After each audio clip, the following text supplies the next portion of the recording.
about the sequencer, the Christmas tree, the thermal disk time delay relay. There's lots of names for this part. However, if you're going to order it, you want to know its true name, which is a thermal disk time delay relay. It is a mouthful.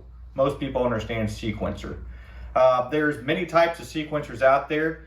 There's one pole, there's two pole, and then there's some that are adjacent to other ones that even add even more poles to it, all single throw. We're going to go over those today.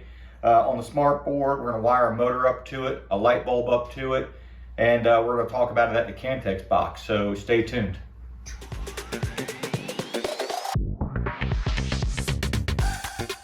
Today we're going to talk about the thermal disk time delay relay, also known as a sequencer. It's got lots of nicknames. People have called it a Christmas tree because of its shape. What's important about this is it allows us to have a little bit of on delay and off delay. It's a nice integration before going to circuit boards which have that integrated into them. This doesn't require 24 volts to be present at all times to have that delay. Hence why it's called a thermal disk time delay relay. So when we apply 24 volts to the dark colored brass connectors down here, then that resistance, it warms up and it causes the plate inside that little disc to rise because of the temperature. And as it heats up, it starts to bridge a connection between the pole, the line to the load side. It doesn't matter which side you go, line and load. I can show you as an example on this. But we have the first pole, okay, which is the middle section. Then we go up to the last pole, the final pole, which is up top. So this is a single throw because it only goes in one direction, okay, but it is a two pole. So this is a double pole, single throw, time delay relay.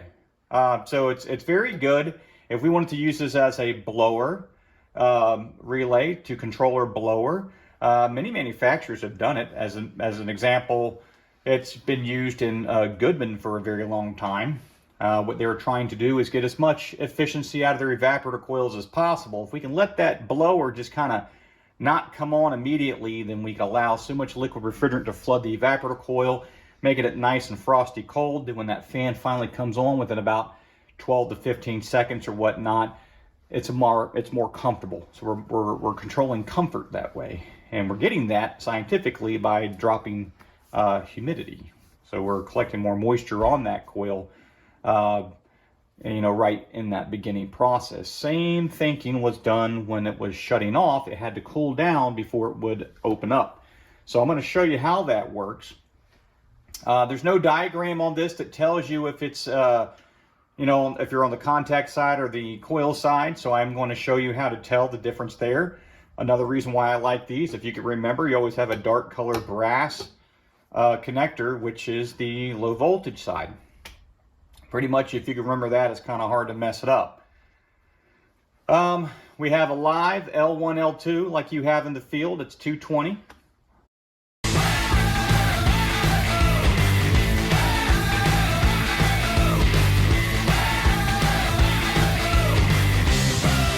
It's 220.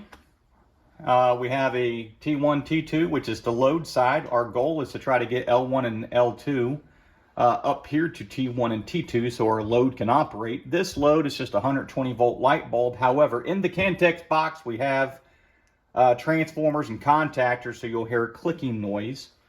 And when you hear that clicking noise, that's just the contactor engaging, bringing our load on. We have R and C, which is our 24 volt secondary control voltage, which we're going to utilize to control our relay. So we're going to go ahead and just demonstrate the power first. We'll come up to R and C, and you should see that we have 28 volts.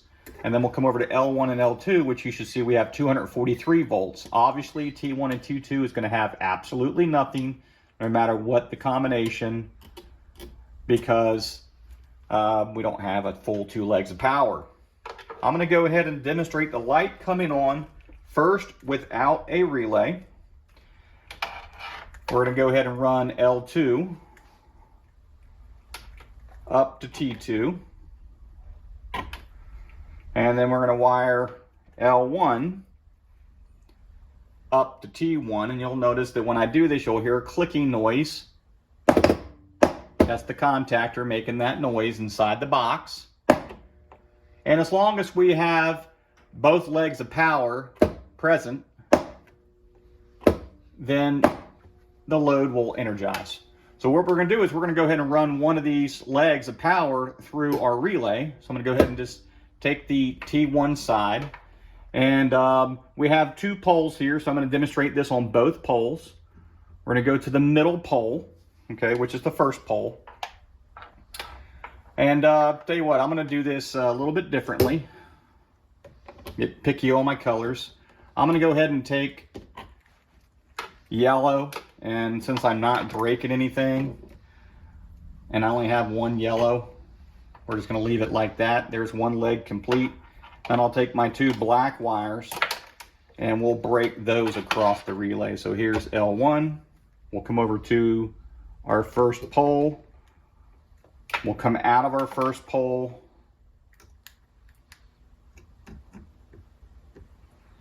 And come up to T1. And that's all we have to do on the high voltage side. And we're going to apply 24 volts to this.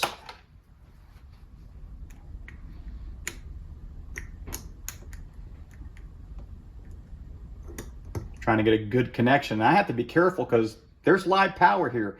The last thing I want to do is make a mistake and touch something, because that's not a blooper that I'll enjoy providing. We're going to go ahead and come over to here on the other side, and as soon as I apply the 24 volts, you'll see the light come on here in a few seconds.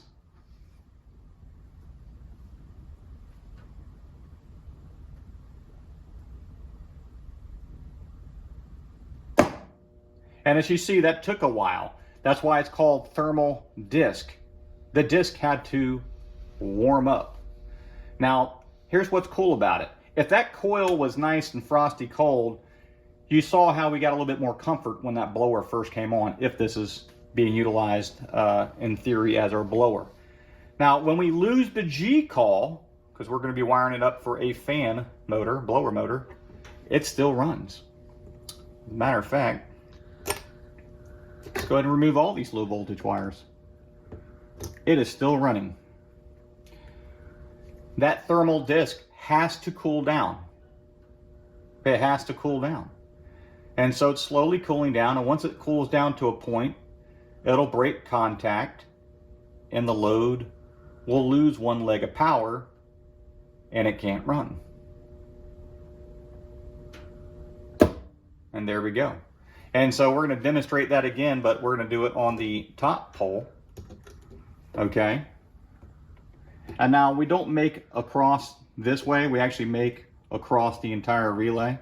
So this is the proper way to wire this. So please take note of that. We're going to go ahead and hook up our coil voltage. Be carefully get in here.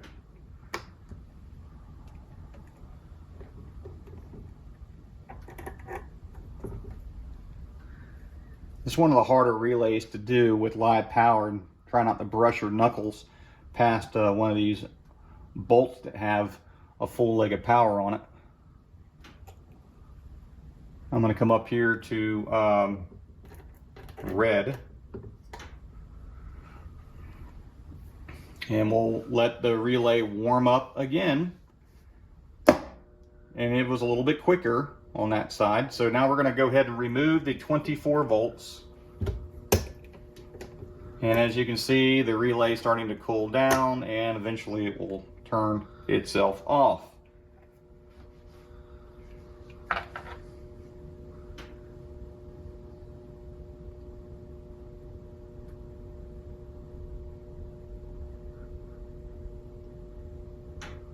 Anytime you wait on this stuff, it never does it too fast. But so we lost a G call, and so much time went by, and with that time passing by, we wound up getting more efficiency out of that evaporator coil. And that's why they use these relays for blower motors. They're really good relays for blower motors. So I'm going to show you how to do this one more time, but this time I'm going to calculate what that time is. Even though you can watch this video and you can see how many seconds it takes to warm up or cool down for off, I'd like to know myself. And so we can look at consistency. One thing I want to go over with you is when these things stick, you want to know how long, if I remove 24 volts, should that relay stay engaged? Because when these relays typically fail, they fail in the closed position, which means the load does not shut off. Sometimes they do fail in the open position where the load doesn't come on. But if you're using this relay for a set of heat strips, you may experience your heat strips running if the relay has failed in the closed position, the sticking there. You may experience your heat strips running, and if you're trying to cool with that, you're not going to get a very good temperature split across your air handler, not just your evap coil, but the entire air handler, because as you remove 20 degrees of heat going across your coil, you're going to warm that air back up about 10 or 15 degrees, and you'll see like a 7 or 8 or 10 degree split on your air handler this spring. It'll be because maybe one of these is being used as your heat strips, and sometimes they just stick, and sometimes you can just thump them a couple times and they'll unstick. Anyways, if you ever get one freed up, just replace it. It's gonna keep messing up. They're not that expensive, and they're a really good relay of choice. We'll cover all that. Let me go ahead and find out what roughly time frame should we be looking at for this thing to warm up and turn on, and then cool down to turn off. All right, so we're gonna wire this up one more time. I'm gonna go ahead and hook up my common.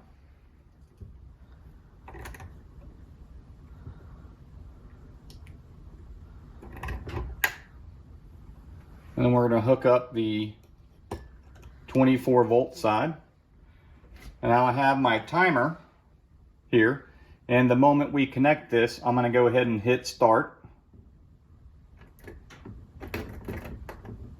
Okay. And now we can see together, how long does it take for this load to come on? That was about 11 seconds. All right, so now I'm going to de-energize it. We're going to go ahead and reset that, and we're going to see that one more time. How long it takes to turn off.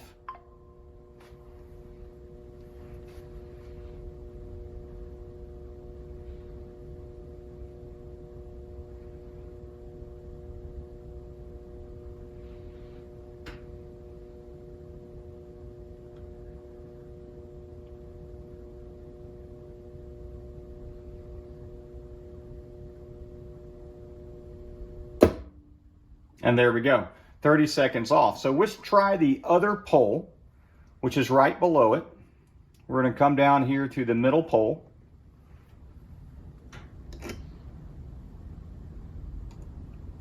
And we're going to do the same thing. And go ahead and reset. And the moment I apply 24 volts, I'm going to hit start. And we're going to see if one's faster than the other. That was a little quicker. That one was 6 seconds. All right, we'll go ahead and reset it. We'll go ahead and de-energize it.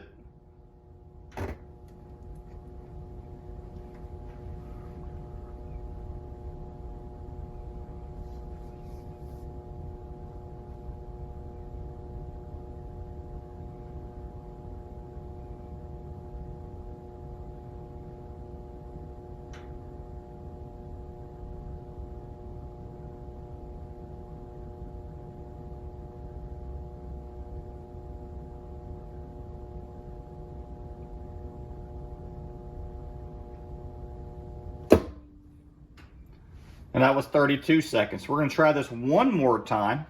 And what I'm looking for is consistency. Now, anytime I have a feeling that these are sticking, I always do this because you might get one that takes 1.5 minutes to cool down. Now, you know that if the average is 30 seconds on off delay, then why would it take longer than a minute? You know, that's a very fair amount of time, 45 seconds to a minute. If you're taking longer than a minute to cool down, change the relay out, because chances are it's sticking when you're not there. So we're going to try this again.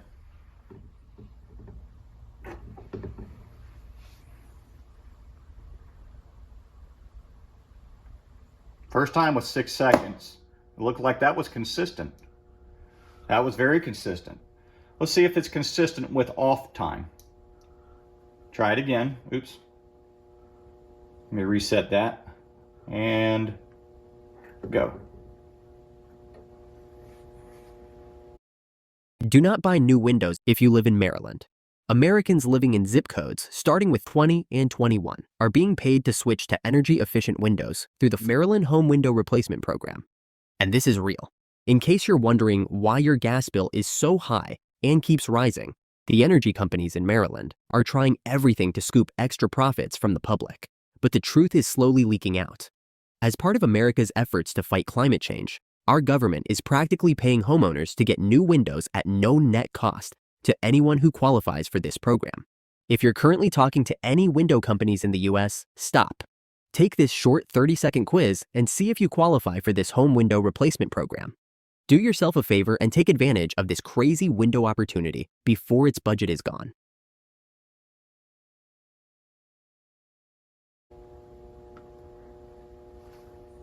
So it was 32 seconds the last off cycle. Let's see if we can get 32 seconds again.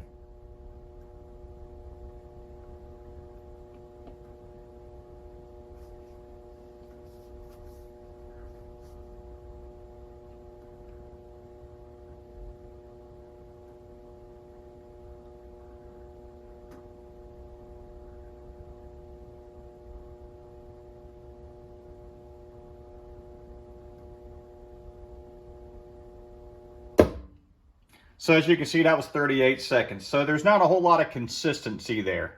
But still, like I said, if it's a minute, you know, that's a long time. Let's try the top pole. And now I know as we exercise, this thing is heating up and cooling down, heating up and cooling down. But it doesn't matter. We should still be getting consistency. It's a working load. We're going to go ahead and reset. And we're going to apply 24 volts, and we're going to measure our on time again. I think the first time it was 12 seconds when we went across this very top pole. We had consistency on the middle pole where it was like 6 or 7 seconds each time we did our on delay. Let's see if we get 12 seconds on this on delay again. And go.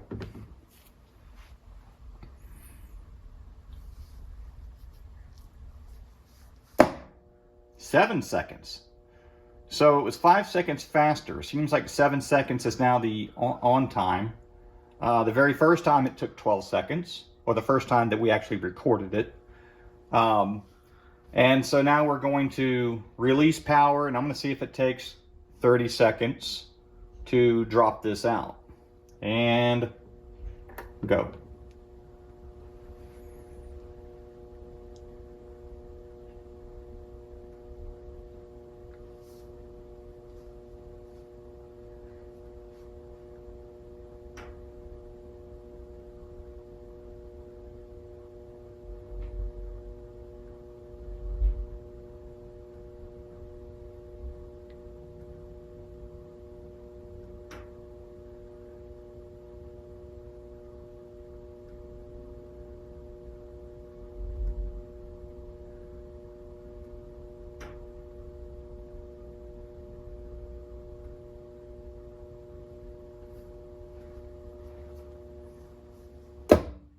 $45 seconds.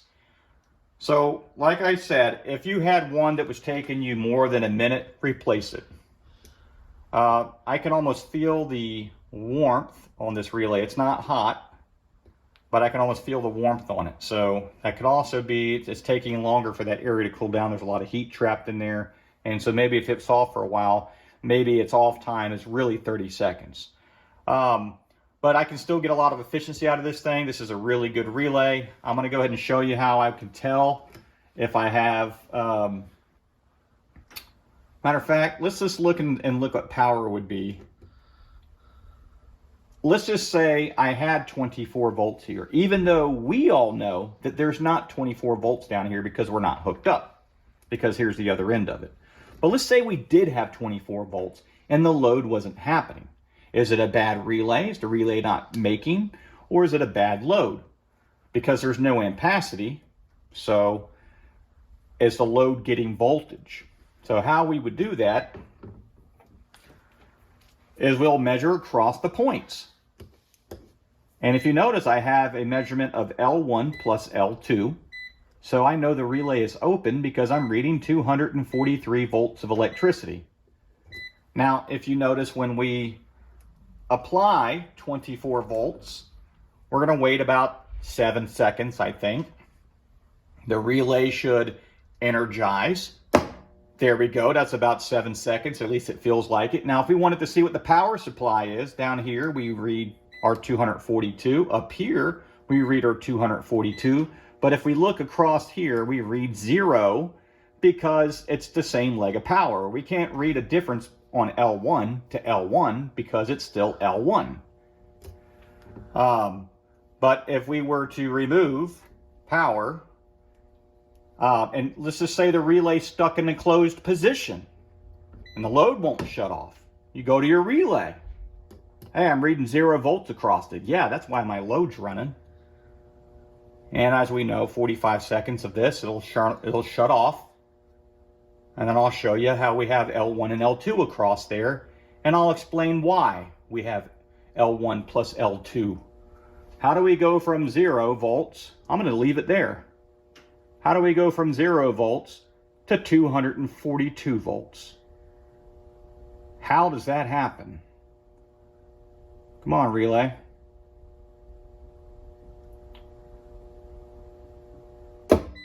Now we read 242 volts.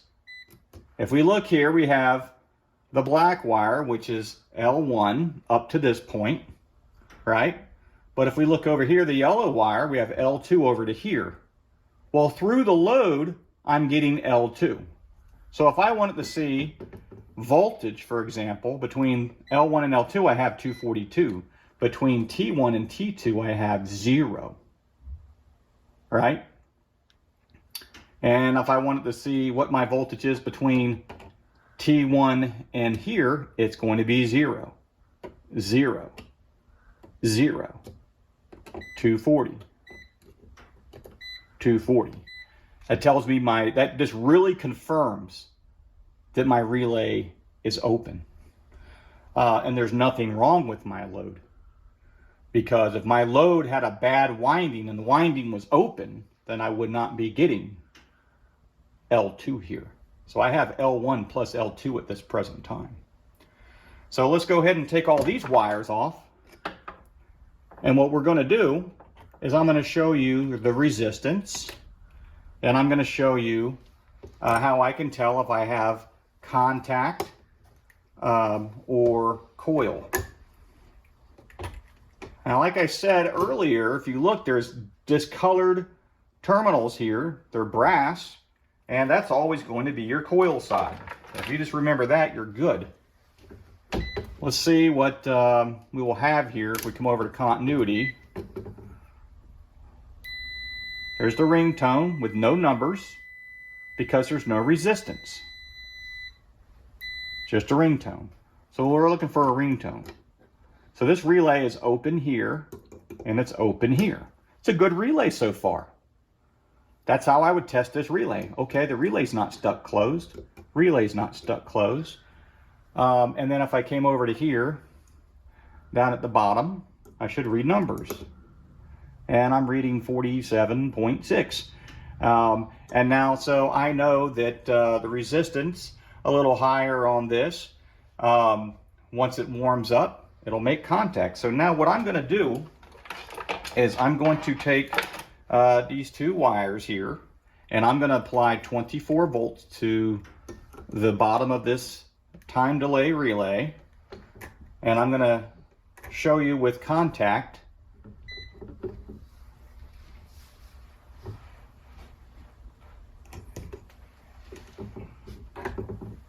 There we go. We'll probably go to ringtone here because it's only 7 seconds. Here, see, now we have a relay that's good. And now both of these should ring out. See, they're both ringing out. Now 2 different poles, so you don't have a ringtone on the same side. It makes across the relay. It makes across the relay. And so now I'm going to disconnect 24 volts. It's still closed. It's still closed. Still closed. Still closed. Still closed. Okay. Boy, 30 seconds can be a long time when you're waiting on it.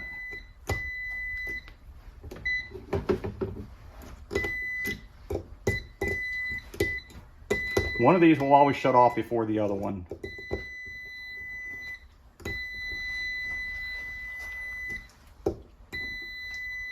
Relay is still closed. All right, that one opened up, and they both actually opened up at the same time. And so there we go. There's nothing more to demonstrate on the Cantex box. I hope this helps out. If not, we hooked this up to 2 loads. On the next portion of the video, you're going to see how we used a light bulb to wire it to, giving it 120 volts. One of the legs is 120. So we ran one leg through here, out of here to a light bulb. We ran the same leg up here, out of here to a fan motor. And we're going to demonstrate that. Then we'll take it to the smart board. So stay tuned. All right, we're going to go ahead and demonstrate the same relay on the motor here. I've got a power supply now. We got it a little bit in frame, so you can see here between L1 and L2, I have 243 volts, and I have 24 volts down here as well, 27.5 volts. So we have live power. I'm going to wire 24 volts to the relay. I'm going to take both legs of power and energize this motor. This PSC motor is going to require both legs, L1 and L2, for it to run. We have the white wire here, which is one leg of power. The second leg of power is for the speed taps. Now I have 3 speed taps. I have blue, black, and red, which is low speed, medium speed, and high speed. And I'm going to demonstrate on this relay just 2 of these since I have connectors on them. Low is red and black is high speed. And then we have our light bulb here, got a little vintage bulb here. And I have a path of electricity is going to be neutral. So this neutral here, all right, is wired to the back side of this light bulb through the wire that's got a wire nut on it. And the other side of the light bulb is wired up to the top side of this relay here. And so do we need to do this in the field? Probably not. However, we want to be very transparent and show you different ways. Now, since I don't have neutral here, I have a little extension cord here. I'm going to go ahead and plug in neutral. And just to kind of help you understand path of electricity, I'm going to show you now that I have 240, and if I come over to here, I have one leg of power, 120, and over here, one leg of power, 120, right? Now I'm going to show you that same path is neutral all the way through the bulb, and check this out. I have 120 here and 120 here. And if I were to disconnect my neutral wire, okay, I'm going to try that again. 7 volts, 7 volts. You see how I didn't get 120 and 120? It's simple. It's because I interrupted my path. So I'm going to plug this back in. I'm going to check my path. Now I have neutral again. And the same thing, how we have both legs of power present. I'm reading neutral as if it was a leg of power, because through the bulb, through this filament, I'm getting neutral. That's how that works. And so I'm going to come around the other side here, and I'm going to hook this thing up, and we're going to get this thing running. I'm going to leave this over here just in the event I want to use these leads so I don't have to reach across high voltage. All right, so we have neutral hooked up at this point, and the moment I put power on this, this will no longer be neutral. So I'm going to show you something very neat about that. Let's go ahead and take one wire, hook it up to one line. Now I told you this was neutral, but the moment I put power here, it's amazing I didn't short anything out. Now if I were to take power and put it on that side, we're going to see a lot of smoke, a little bit of spark, maybe the lights might even go out in the room. Most likely the television behind us or the smart board behind us will definitely go out because we're plugged into that for a neutral. But because I gave it power, that path back across there, it energized the load as it was supposed to. There you go. And that's what that is. So if I were to come up here and connect it to this side, once the relay warms up, it'll energize and provide this power, this leg of power over here, and the bulb will come on. And that's pretty easy. So what we're going to do is we're going to now take one speed, and the speed that I'm going to use is going to be the low speed, the red wire, and I'm just going to make a light connection, hopefully it stays on there, onto one side of the relay.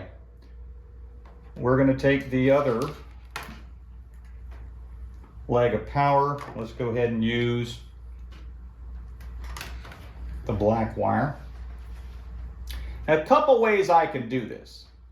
I can come from down here and come up to here, or simply I can pigtail off the top side of this and come this way. It doesn't really matter. Let's see how I want to do this. Maybe what I'll do is I'll just run it down to the bolt. Might be easier to disconnect.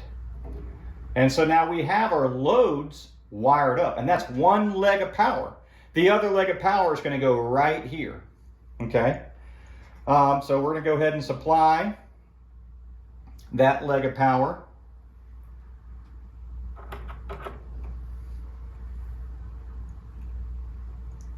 Okay? And now everything that's between L1 and L2 has been wired up. Okay? The only thing that's required now is to energize the relay. Once we energize the relay, it'll warm up and it'll bring these loads on. And now that we have two loads here, what I want to demonstrate is which order the loads come on and come off, because we're running two poles. We couldn't do that over at the Cantex box. All right, so we're going to come over here very carefully and put common on the relay.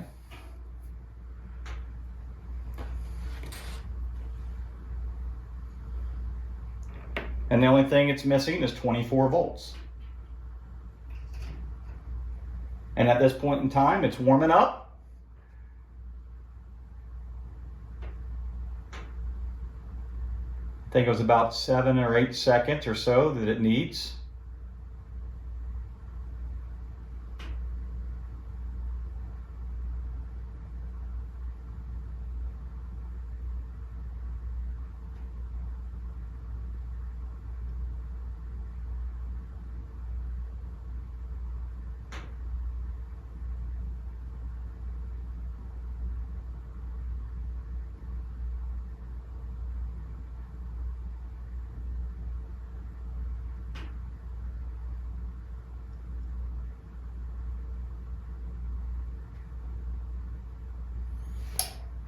Okay, that took a long time, and I apologize for your delay there. But let's look and see what we have. We have one load that came on, but the second load, it did not come on. So let's go ahead and look at it. The moment I was going to get my meter out to see if we had 24 volts on that, it came on. Imagine that. So I would say that is a very long on time. Now I didn't have my stopwatch governing what that was. Maybe in the comment box you can share that with me. but I would say that was a little bit of a long time. So we're going to test this out and see if we have any issues with it. Let's go ahead and disconnect 24 volts. Both loads are going to run at the same time. There's our 24 volts.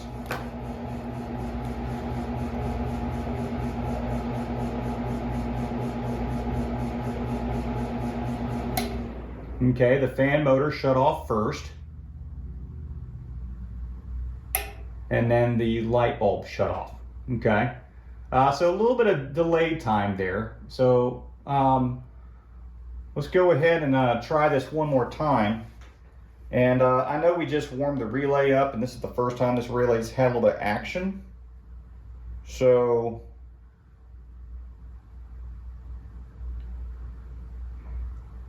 we're going to go ahead and measure the amount of time that it takes again.